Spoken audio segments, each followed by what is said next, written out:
patient presents to the ophthalmology OPD with the following features.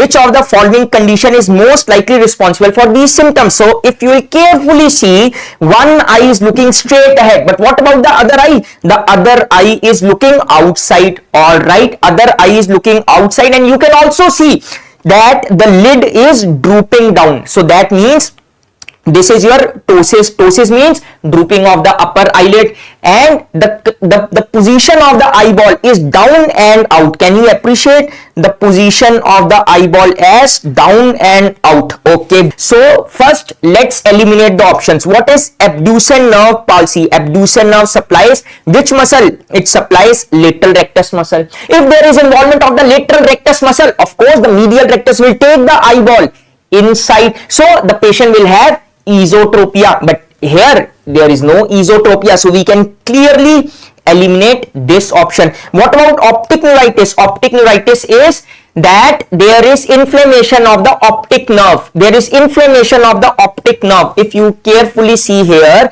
this is your optic nerve. So if there is inflammation of the retrobulbar portion, intraocular portion, or even the neuroretinal rim of the optic nerve, you can call it as optic neuritis. But just seeing on this image, can you tell whether the patient is having optic neuritis? Yes or no? No. So this can be easily eliminated. For optic neuritis to be the answer, there must be some typical features which should be mentioned, like RAPD will be there, loss of vision will be there, Uthoff syndrome will be there, Pulfrich phenomenon will be there. You already know that. Okay. What about trochlear nerve palsy? Trochlear nerve is fourth cranial nerve, and you know SO4, LR6, rest 3. So SO4 means trochlear nerve supplies trochlear nerve supplies the superior oblique muscle. Superior oblique muscle causes depression. If there is involvement of the trochlear nerve, it will take the eyeball upwards, because inferior oblique take the eyeball upwards because of the absence of the counter action of the superior oblique, which is